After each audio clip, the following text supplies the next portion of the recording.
Helen Carter stood in the big round room where all the alien species met. She wore her clean uniform.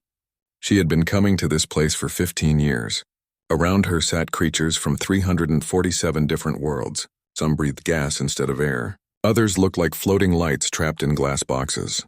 The builders of this place had made it so everyone could survive here. But today felt different. Today, Helen knew everything was about to change. A tall bug creature stood up. His name was hard to say, but everyone called him the Kryn Leader. His shell was shiny under the lights. He pointed one of his forearms at a floating screen. He looked angry. The Kryn Leader spoke. His voice came through a small machine in Helen's ear that changed his words into English. He said that humans had to pay more taxes. He said humans used too many resources. He said the council had talked about this for months. He said the decision was final. Humans had to obey. Helen had heard this kind of talk many times before. The Kryn and their friends were old species. They had been in space for thousands of years. They thought humans were too young and stupid. Humans had only been traveling to other stars for 200 years. The old species wanted what Earth made. They wanted human factories and human farms, but they did not want to treat humans as equals. Helen looked around the room. The floating light creatures said nothing. The big rock people showed no feelings on their stone faces. The small species would not look at her. They were all afraid of the big powers. A voice spoke in her ear again. This time it was the judge of the council. He asked if Helen had anything more to say. Helen took a deep breath. Her bosses on Earth had told her she could do this. She had hoped it would not be necessary. But now she had no choice. She spoke clearly so everyone could hear. She said that Earth rejected the new taxes. She said humans did not accept the council's power over them anymore. She said that starting right now, humanity was leaving the Galactic Council. They were done taking orders. The room exploded with noise. But it was not angry noise. It was laughter. Dozens of different species were laughing at her. The sound was strange because it came from so many different kinds of creatures. The machines in her ear changed it all into human laughter, but it still sounded wrong. The Kryn Leader laughed the loudest. He said humans could not survive alone. He said human trade needed council protection. He said human colonies needed council resources. He said humans would come back in 1 year, begging to join again. And when they did, they would accept whatever terms the council wanted. Helen picked up her papers and walked toward the door. 2 human soldiers walked with her. Their names were Kyle Morrison and Sophie Hayes. They wore fancy Marine uniforms. Most species never brought soldiers to peace talks, but humans did things differently. As the doors closed behind them, Kyle spoke quietly. He said that went as badly as they expected. Sophie added that the aliens would regret laughing at them. Her hand moved toward her belt where her weapon usually was. She was not wearing it today because weapons were not allowed in the council building. Helen nodded. She told them to send a message to Earth, tell them it was done. Tell them they were coming home. The ship that took them away was called the Horizon's Edge. It was a human ship built for carrying diplomats. As they left the planet's orbit, Helen stood by a big window and watched the planet get smaller. Around that planet was a huge station where the galaxy's most powerful species met. For 200 years, humans had believed they needed the council to survive. A man joined her at the window. His name was Greg Palmer, and he was the ship's captain. His face was old and lined with wrinkles. He asked if she was having second thoughts.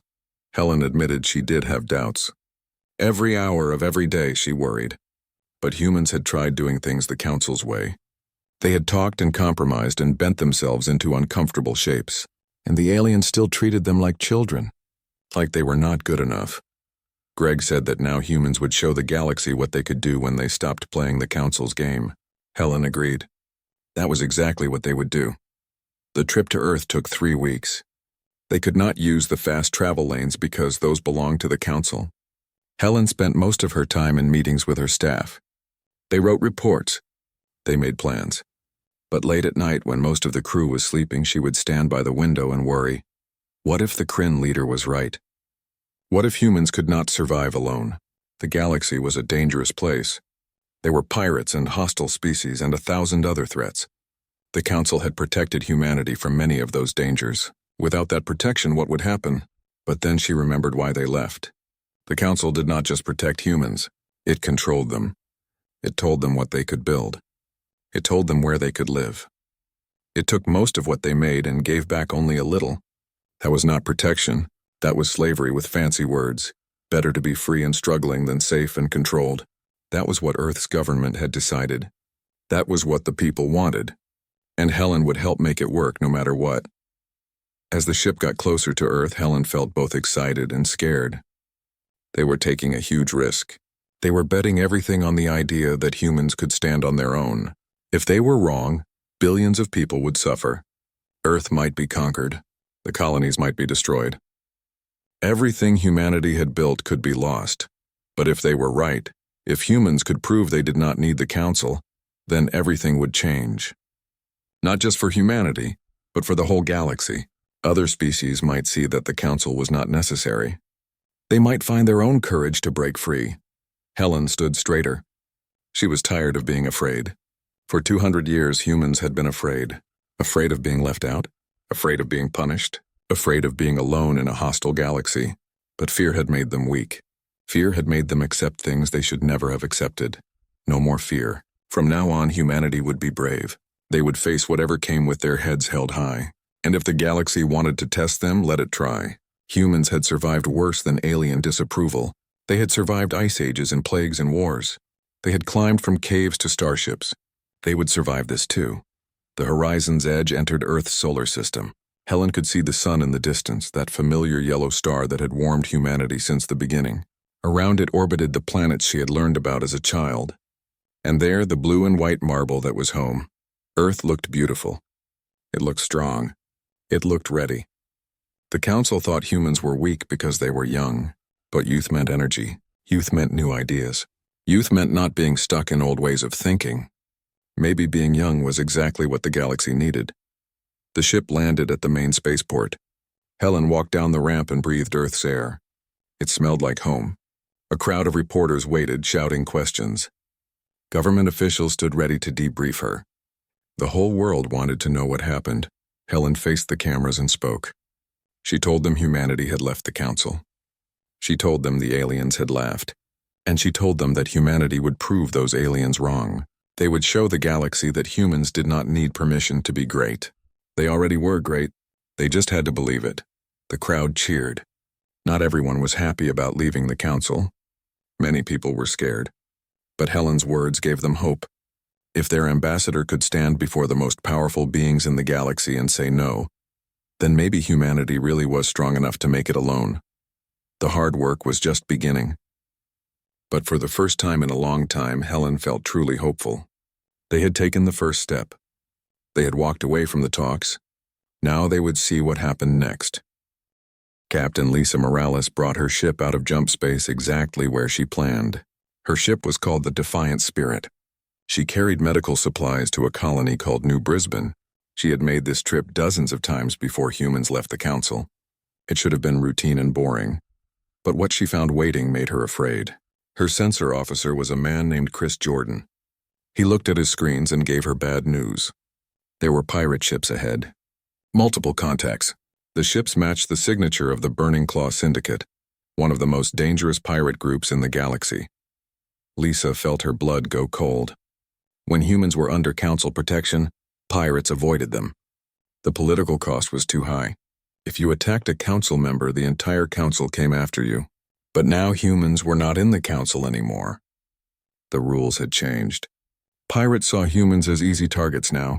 She gave orders quickly. Battle stations. Send a distress call to the nearest human patrol. Get ready to fight. Her crew moved fast.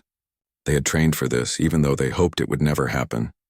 The Defiant Spirit was not a warship. She was a merchant vessel, built to carry cargo, not to fight battles. But like all human ships built after leaving the Council, she had weapons. Missile tubes opened from hidden compartments. Defense guns came online. Energy weapons started charging power. The pirate fleet moved closer. There were 8 pirate ships against 1 merchant vessel. They were confident. This should be easy. They would take the cargo, maybe take the ship too. They did not expect any real resistance. Lisa waited. She wanted them close enough that her weapons would be most effective. When they reached the right distance, she gave the order. Fire everything. The Defiant Spirit lived up to her name. Missiles flew across space. each one guided by computers that the Council used to say were too advanced for civilian ships. Energy weapons, freed from power limits that the Council had required for safety, burned with terrible intensity. 2 pirate ships exploded in the first attack. A third one was badly damaged and started spinning out of control, its engines failing. The remaining 5 pirates scattered in confusion. They had not expected a merchant ship to fight back this hard. They had not expected a merchant ship to fight back at all. Chris called out again. New ships were arriving through jump space.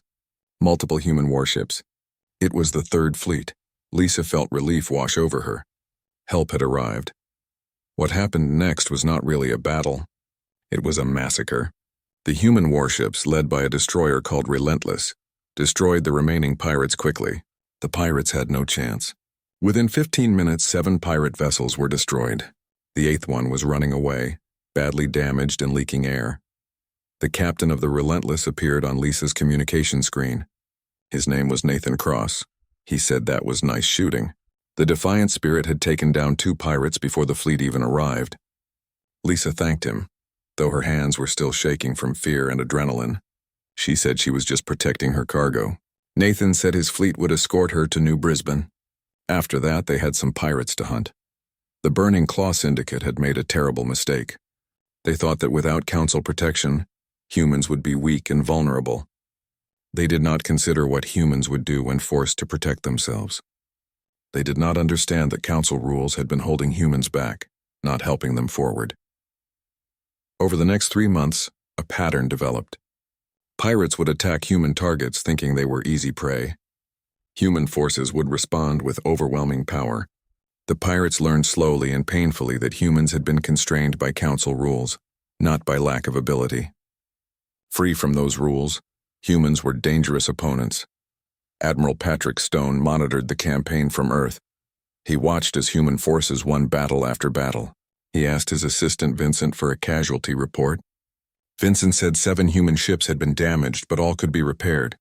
43 pirate vessels had been destroyed or captured. The rest had stopped attacking human convoys.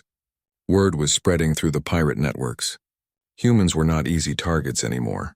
Patrick asked about the Council's reaction. Vincent pulled up diplomatic reports. The response was mixed. Small species were impressed by human military success. The Kryn were filing formal complaints about human use of excessive force. The Velnari were broadcasting analysis about human military tactics and strategies. Patrick leaned back in his chair. He said the Council could complain all they wanted. Humans were not killing innocent people. They were protecting their own people and property. If the Council did not like how humans did it, they should not have forced humans to do it alone. But the pirate war had another consequence that nobody expected. Species throughout the galaxy started asking questions. If humans could protect themselves this effectively, what else had the Council been wrong about? If humans could build better weapons, faster ships, and stronger defenses without Council oversight, what did that say about Council regulations? Were those rules really for safety, or were they to keep species weak and dependent? On the Eveni homeworld, leaders watched the human military success with great interest. The Eveni were tall, graceful beings whose skin changed color with their emotions. They had been in the Council for thousands of years, but they had never been happy there. They had always felt controlled, limited, held back. The Eveni High Speaker, whose name was Lyravan, called her advisors together. She asked them a simple question. If humans could leave the Council and thrive, why were the Eveni still members? Her advisors had no good answer. They admitted that the Council took more from the Eveni than it gave, but they had always been afraid to leave. The Council was powerful. Going against it seemed impossible. But now humans had shown it was possible. Humans had proven that Council membership was not necessary for survival. In fact, humans were doing better outside the Council than they ever had inside it. This changed everything. Lyravan made a decision. She would propose that the Eveni follow the human example. They would leave the Council and govern themselves. They would keep what they produced instead of sending most of it away as taxes. They would build what they wanted without asking permission. They would be free. Meanwhile, in Council chambers, the mood was dark. The Kryn leader stood before his fellow delegates looking worried. Trade was down. Resources were becoming scarce. The military was stretched thin trying to patrol all the space that humans used to help patrol. And worst of all, other species were talking about leaving. A Thorgrim delegate, one of the massive rock beings, spoke in his slow, grinding voice. He said the human withdrawal was destabilizing the entire galactic order. Species that had been content for millennia were now questioning council authority. Something had to be done, but what could they do? Attacking humans militarily seemed increasingly risky. Human military power was growing every day, and an attack might push even more species to leave the council. If the council looked like bullies, like tyrants who would not tolerate independence, then nobody would want to stay. Some delegates suggested compromise. Offer humans better terms. Invite them to rejoin with reduced taxation and fewer restrictions. But others said this would be seen as weakness. If the council backed down for humans, every other species would demand the same treatment. The council was trapped. Every option seemed to make things worse. The Kryn leader realized with growing horror that humans had not just left the council. They had exposed it. They had shown everyone that the emperor had no clothes, that the great and powerful council was actually fragile and dependent on its members staying afraid and obedient. On Earth, President Margaret watched these developments carefully. Her intelligence services reported that multiple species were considering withdrawal. The council was in crisis. Some of her advisors urged her to take advantage to position humanity as the leader of a new order, but Margaret refused. She said humans did not leave one empire just to build another. They left because they wanted freedom. Why would they turn around and take freedom away from others? That would make them no better than the council. Instead, she proposed a different approach. Offer friendship and trade to any species that wanted it. Help those who asked for help, but do not try to control them. Do not build a new hierarchy with humans at the top. Show the galaxy that there was another way, a way based on cooperation between equals rather than domination of the weak by the strong. It was a risky strategy. It meant giving up a chance at power. But Margaret believed it was the right thing to do. And she believed it would work better in the long run than trying to replace one empire with another. The galaxy was watching humans closely. They had to set the right example. 6 months had passed since humans left the council. Admiral Patrick Stone stood in his command center watching the screens. 8 new weapons platforms had just started working. They joined many others that now protected every human colony. Each platform had powerful weapons that the council had never allowed humans to build. A young officer called out to him. She said the mining station at Kepler 442 sent a report. The director there was named Laura Webb. She said they were producing 30% more than expected. This was very good news, Patrick smiled. Without the council's rules, human workers could actually keep what they made. Before, the council forced humans to send away 90% of everything they produced. The council paid very little for it. Now humans could use their own resources to build their own things. It turned out they could do quite well when they kept what they earned. His assistant walked over with a tablet computer. His name was Vincent Price and he was second in command. He told Patrick that all the outer colonies reported good news. The new patrol ships were keeping pirates away. There had not been a single attack in 2 months. Patrick said this was because humans were not depending on council peacekeepers anymore. He wondered how many of those pirates had been working for someone who wanted to harass humans. Vincent agreed. He said probably more than they wanted to know about. Down on Earth's surface, the government was feeling hopeful. President Margaret Cole sat in her office reading reports. Every number looked good. Trade had actually increased. Other species were quietly buying things from humans now. They did not want the council to know, but they needed what humans made. Technology was moving forward faster because the council was not blocking human inventions anymore. And most importantly, people were happy. Her assistant came into the room. His name was Jonathan Blake, and he had worked with her for 15 years. He told her she needed to see something. He turned on a big screen on the wall. It showed news from the Velnari, those floating light creatures. They always tried to stay neutral and just watch what happened in the galaxy. The Velnari reporter's thoughts were changed into English. The reporter said that humans leaving had created an unexpected problem for the galaxy. Species that used to buy things from humans were now realizing how much they needed those things. Human factories made good products. Human farms grew good food. Human inventors created useful technology. The Kryn, who said humans would fail within months, were now very quiet about the whole situation. Margaret smiled a little. She said the galaxy was starting to notice what happened when humans were gone. Jonathan said there was more news. 3 small species had asked for secret meetings. They wanted to trade directly with humans. They did not want to go through the council anymore. Margaret made a decision. She told Jonathan to say yes to the meetings. But humans would set the rules this time. No more cheap fixed prices. No more quotas on how much they could sell. No more restrictions on what they could build or where they could settle. If other species wanted to trade with humans, they would do it fairly. Meanwhile, something interesting was happening in the asteroid belt between Mars and Jupiter. A mining group called the Freeman Collective had found something amazing. The leader was a man named Daniel Harper. He was an engineer who knew rocks and minerals very well. Daniel was staring at a computer screen. He told his assistant to run the test again. He could not believe what he was seeing. His assistant was a scientist named Catherine Mills. She typed on her computer and looked at the results. She confirmed what Daniel saw. This was not just rare metals. These crystals matched something called hearthstone. The Thorgrim, those big rock creatures, used hearthstone for their quantum computers. Daniel felt his heart beat faster. Hearthstone was one of the most valuable materials in the entire galaxy. The Thorgrim protected it jealously. They sold it through the council for extremely high prices. Very few species could afford it. He asked how much hearthstone they had found. Catherine gave him shocking news.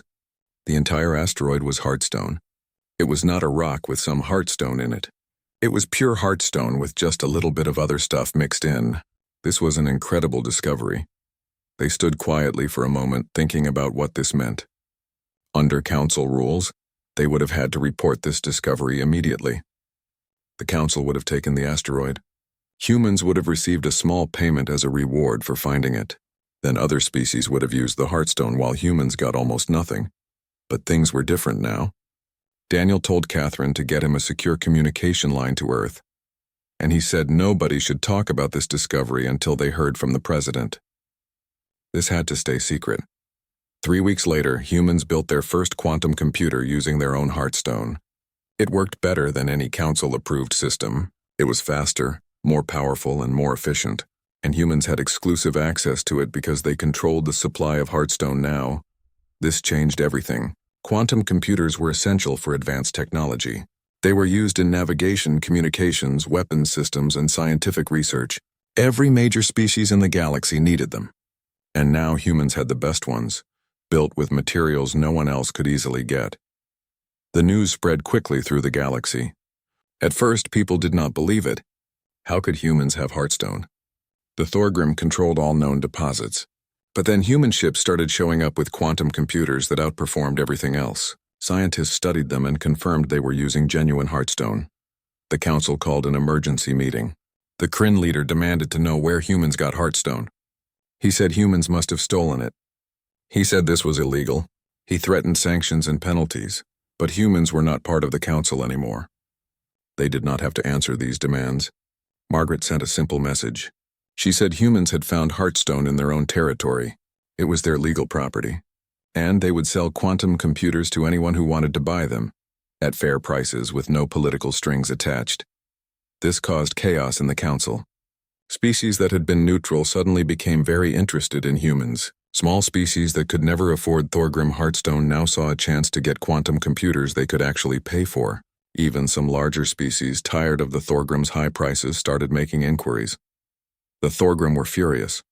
They had controlled the hearthstone market for thousands of years. Now humans were threatening their monopoly. They went to the council and demanded action. But what could the council do? Humans were not members anymore. The council had no authority over them. Some council members suggested military action. Send ships to take the Hearthstone asteroid by force. But others pointed out the risks. Humans had been building weapons for 6 months. Weapons without council restrictions. Their military was growing stronger every day. A war might not be as easy as it seemed. And there was another consideration. If the council attacked humans over Hearthstone, what message would that send? It would prove that the council was just a protection racket. Join us or we will hurt you. That might push other species to leave, just like humans did. So the council did nothing. They complained and threatened and held meetings. But they took no real action. And while they talked, humans kept selling quantum computers. Money flowed into human accounts. Trade relationships formed with dozens of species. The human economy boomed. Back on Earth, Margaret met with her advisors. They showed her charts and graphs proving that leaving the council was working. Production was up. Trade was up. Military strength was up. Scientific advancement was up. Every indicator showed success. But Margaret was not celebrating yet. She knew this was just the beginning. The real test would come when the council decided how to respond. Would they accept humanity's independence? Would they try to force humans back? Would they start a war? She looked out her window at the city below. Millions of people going about their lives. They trusted her to keep them safe. They trusted her judgment in leaving the council. She could not let them down. Jonathan entered the office. He said intelligence reports showed that several other species were considering leaving the council too. The success of humanity's withdrawal was making others brave. The galaxy was watching closely to see what happened next. Margaret nodded slowly. Humans had not left the council to start a revolution. They had left because they wanted freedom. But sometimes freedom was contagious. Sometimes one species standing up gave others the courage to do the same. The galaxy was changing. Humans had walked away from talks 6 months ago, and now the consequences were spreading in ways no one had predicted. The question was whether those consequences would be good or bad. Only time would tell. 2 years after humans walked away from the council, Helen Carter entered a conference room on Earth. She allowed herself a moment to appreciate the irony. 2 years ago, she had stood in the Grand Council chambers and declared humanity's withdrawal. Now representatives from 63 species sat in a human building, waiting to hear what humans proposed for the future. The room was much smaller than the council chambers. This was deliberate. This was not about grand gestures or showing off power. This was about practical cooperation between equals. The Kryn delegate was there, looking much less proud than the last time Helen had seen him. Lyravan of the Eveni was there too. She had become a key ally and friend. Representatives from dozens of other species filled the remaining seats. Missing were the oldest and most powerful council species. The Thorgrim had built the council thousands of years ago. They had watched it collapse rather than admit they were wrong. They were not here. Neither were several other traditional powers who still clung to the old ways. President Margaret Cole took the podium. She had insisted on speaking herself rather than letting Helen do it. This was too important to delegate to someone else. This moment would shape the galaxy's future. Margaret began by thanking everyone for coming. She said that 2 years ago humanity left the Galactic Council. It was not a decision made lightly. It was not made with any desire to harm the galactic community. Humans left because they could no longer accept a system that treated them as children needing permission for everything. She paused and looked around the room. She said that since then many others had made the same choice. They had discovered what humans learned. The Council's regulations were not designed to protect members. They were designed to control them. The Galactic Order was not built on mutual benefit. It was built to maintain ancient power structures, Margaret continued. She said humans were not here to build a new empire. They were not interested in replacing the Kryn at the top of the pyramid. What humans proposed was something different. A voluntary association of free species, working together based on mutual interest and mutual respect. The Kryn delegate raised one of his claws. He asked what would prevent this association from becoming just another council. What would stop it from turning into the same kind of domination system? Margaret smiled. She said that was a good question. Here was the difference. In this association, no species would have veto power over another's internal affairs. No quotas, no mandatory resource sharing, no restrictions on technology or settlement. Species would trade, cooperate, and help each other when mutually beneficial, but they would not control each other. Another delegate objected. A small species that had relied heavily on council protection said this sounded like chaos. Without rules and structure, how would anything work? How would disputes be resolved? How would the weak be protected from the strong? Lyravan spoke up. She said it sounded like freedom, and if recent experience had taught them anything, it was that species were quite capable of managing themselves when given the chance. The council had not been protecting the weak. It had been keeping everyone weak except for a few powerful species at the top. The discussion continued for hours. Details were debated. Concerns were addressed. Compromises were reached. By the end of the day, they had established the framework for what would be called the Free Species Alliance. It was not perfect. Several species refused to join, preferring to maintain their ties to what remained of the Council. Others joined but remained skeptical. But it was a start. It was something new, something built on different principles than the old order, and that was enough. 5 years passed. The Free Species Alliance grew and developed. Admiral Patrick Stone now commanded a battleship called Unity, humanity's newest and most powerful warship. He was escorting a convoy of cargo ships from 12 different species, all trading freely without Council oversight. His granddaughter Nicole worked on the bridge as a young officer. She had been born after humanity left the Council. She was part of a generation that had never known Council rule. To her, freedom was normal. Independence was natural. The idea of asking permission from some distant authority seemed strange. Nicole reported an incoming message from the Yevgeny flagship. Ambassador Lyravon sent her regards and thanked the admiral for the escort. Patrick smiled and told Nicole to reply. Tell Lyravon the pleasure was theirs, and ask if she would like to join him for dinner later. He wanted to hear stories about her homeworld. Patrick looked out at the stars and at the ships traveling peacefully through space. This region had once been dangerous and contested. Pirates had ruled here. Now it was safe, protected by cooperation between multiple species rather than by a distant council that barely cared. The galaxy had not become perfect when humans walked away. There were still conflicts and challenges. There were still species that clung to old hierarchies and old ways, but things were better now, freer, more dynamic, more alive with possibility, and that was enough. On Earth, Helen Carter had retired from diplomatic service. She had accomplished what she set out to do, though not in the way anyone expected.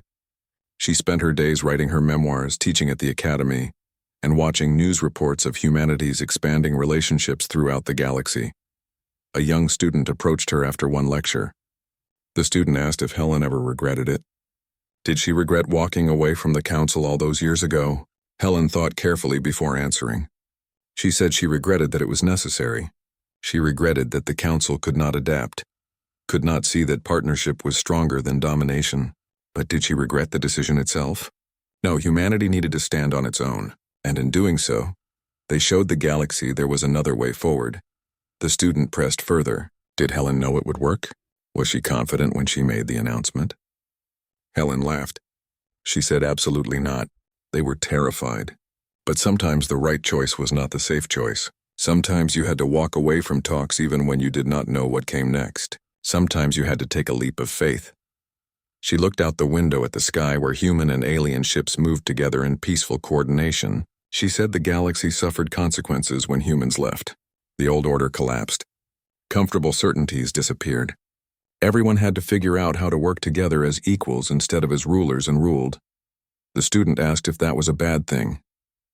Helen said it depended on your perspective. If you benefited from the old system, if you were comfortable with how things were, then yes, it probably felt like suffering. But if you were being held back, limited, and controlled, then those consequences were the best thing that ever happened to you. President Margaret Cole, now in her second term, addressed the Free Species Alliance annual gathering. The organization had grown to include over 200 species. That was roughly 2/3 of the galaxy's major civilizations. It was an impressive achievement. Margaret spoke about the past 5 years. She reminded everyone that humans were told they would fail. They were told they would beg to return to the Council. They were told they could not survive alone. Those predictions were wrong because they were based on a false premise. The premise was that humans needed the Council more than the Council needed them. She said the truth was that everyone needed each other, but nobody needed hierarchies. Nobody needed someone at the top dictating terms. Nobody needed ancient species treating younger ones as children. What everyone needed was respect, cooperation, and the freedom to build their own futures. Margaret acknowledged that the galaxy did suffer consequences when humans walked away.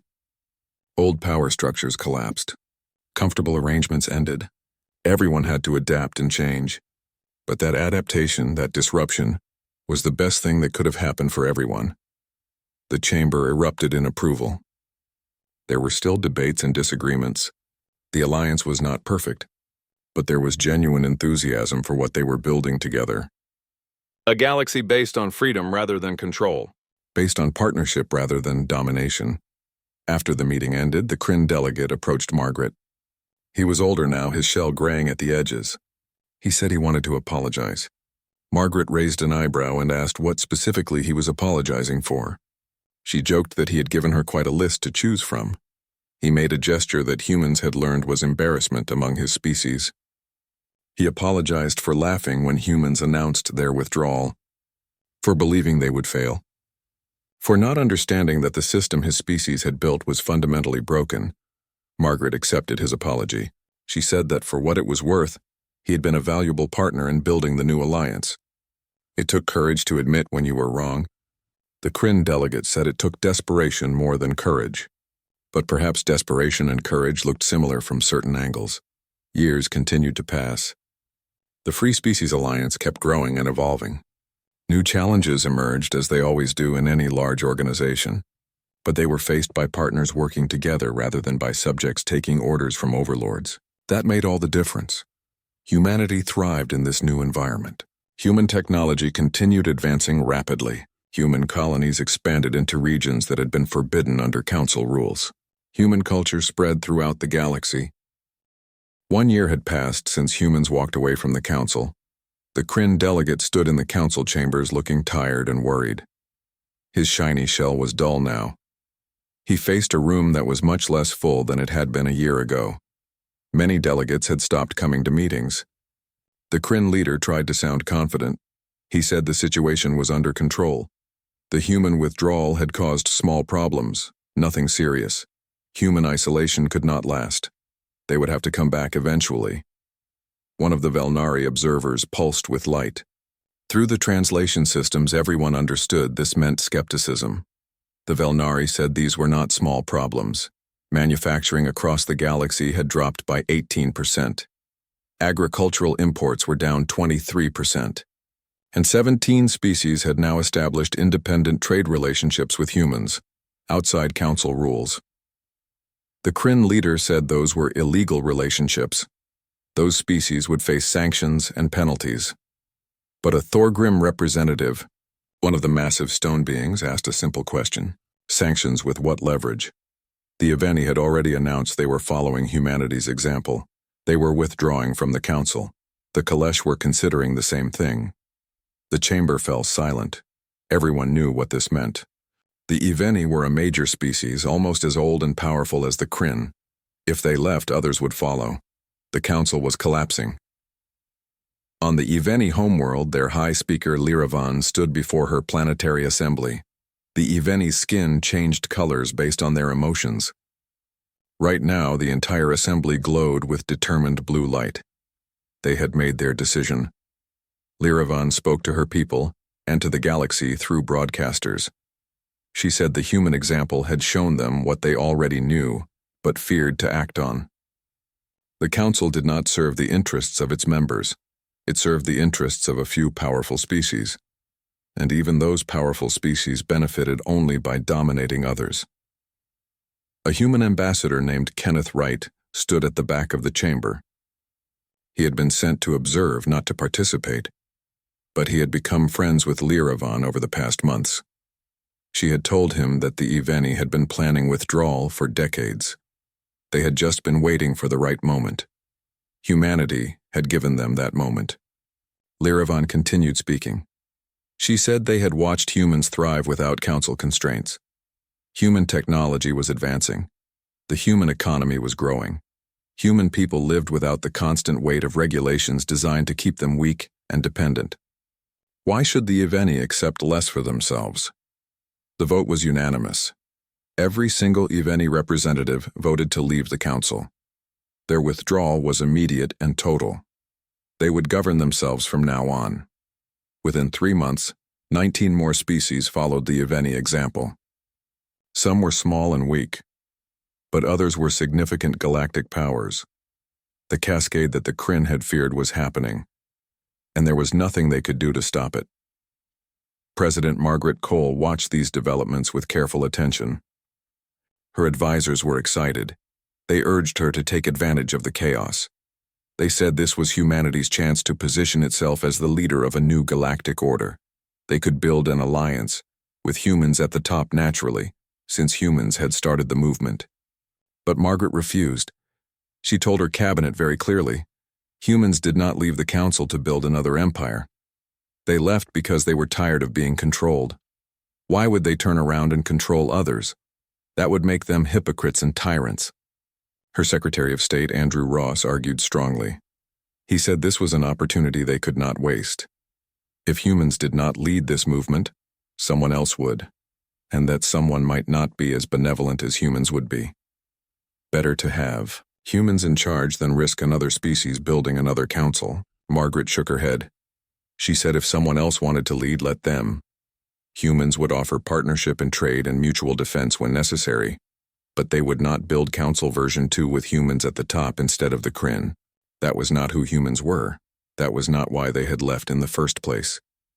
Jonathan Blake, her chief of staff, nodded in agreement. He said the Velnari were calling it the human doctrine. Independence without domination. Strength without subjugation. It was actually generating more goodwill than any amount of imperial posturing would. Species respected humans more because humans were not trying to control them. Back in the council chambers, the remaining delegates watched their institution crumble around them.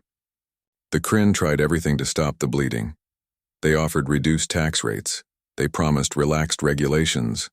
They tried to make the council attractive again. But it was too little. Too late. Species that had spent centuries under council control were tasting freedom. They liked what they tasted. They wanted more. The promise of slightly lower taxes was not enough to make them give up their independence. The Kryn leader found himself called before his own government. The message from his superiors was clear and harsh. Fix this disaster or you will be replaced. Find a solution or your career is over. Stop the cascade or face the consequences. He knew there was only one real solution, though the thought made him sick with humiliation. He would have to contact the humans. He would have to negotiate with the species he had laughed at a year ago. He would have to admit, at least implicitly, that the humans had been right. And worst of all, he would have to do it on human terms. He had no leverage anymore. The council was weak. Membership was dropping. Trade was collapsing.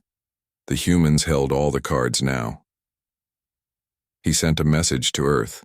It was carefully worded to avoid sounding desperate, though he felt very desperate indeed.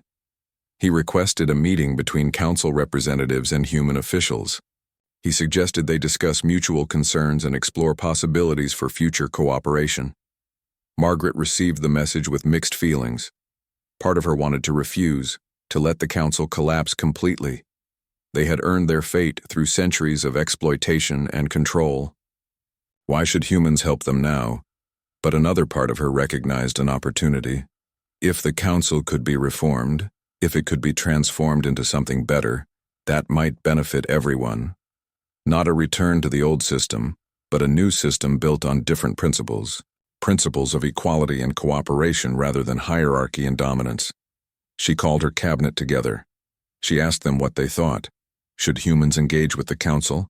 Should they help build something new? Or should they let the old order die completely? The debate was intense. Some argued for engagement. Others argued for isolation. Still others proposed a middle path, working with individual species rather than with the council as an institution. Finally, Margaret made her decision. She would agree to talks, but not with the council. She would invite all interested species, council members, and independent ones to a conference on Earth. There they would discuss the future of galactic cooperation. But it would be on equal terms, with no species having power over any other. She sent her response to the Kryn. She said humans were willing to talk about the future, but the future would not look like the past. It could not be about a few powerful species controlling everyone else. It had to be about genuine partnership, genuine equality, genuine freedom. The invitation went out to every species in the galaxy. Come to Earth. Talk about what comes next. Help build something better together. But understand that humans would not accept and would not impose any system based on domination. Responses came back quickly. 63 species accepted the invitation. Some were former council members looking for a new path. Others were independent species who had left or never joined. Together, they represented a significant portion of galactic civilization. Notably, absent were some of the oldest and most powerful species. The Thorgrim refused to attend.